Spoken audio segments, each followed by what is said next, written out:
Hi friends, அஸ்ஸலாமு அலைக்கும். இஃப்தார் வேலையை ஸ்டார்ட் பண்ணிட்டேன். பருப்பு வடைக்கு 2 மணி நேரம் ஊறினா போதும்.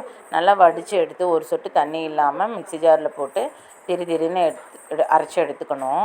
வடை சாஃப்டாக இருந்தால் பிடிக்காது, நல்லா மொறுன்னு இருந்தால் தான் வடை பிடிக்கும்.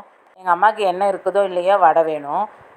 பிள்ளை இன்றைக்கி போண்டா வேணும்னு கேட்டிருந்தாங்க. பஜ்ஜி போண்டா மிக்ஸ் நான் ரெடிமேடாக பண்ணி வச்சுருக்கிறது ரொம்ப யூஸ்ஃபுல்லாக இருக்குது. நோம்பு ப்ரிப்ரேஷனில் இந்த வீடியோ எடுத்து வச்சுருந்தேன், இன்னும் நான் அப்லோட் பண்ணலை. பஜ்ஜி மாவு மிக்ஸ் ரெடிமேட் பண்ணி வைக்கிறது சாஃப்டாக இருக்கும். எவ்வளோ நேரம் ஆனாலுமே நல்லா அந்த சாஃப்ட்னஸ் போகவே செய்யாது. நான் வீட்டிலையே ரெடிமேடாக பஜ்ஜி மாவு மிக்ஸ் ரெடி பண்ணி வச்சுருந்தேன். அப்புறம் பப்ஸு சீட்டு வாங்கி வச்சுருந்தேன். அது பெரிய பாப்பா ரோல் பண்ணி அவங்களே எனக்கு வெங்காயமெல்லாம் ஃபில் பண்ணி தந்துடுவாங்க. நான் பொரிச்சு மட்டும் எடுத்துக்குவேன். இந்த வீடியோ எடுக்கிறது பார்த்திங்கன்னா என் சின்ன தங்கச்சி வீட்டுக்காக தான் வீடியோ எடுக்கிறாங்க. இப்போ எல்லாம் சுட்டு எல்லாம் எடுத்துகிட்டு வச்சு நோன்பு திறக்கிறதுக்கு உட்காந்தாச்சு.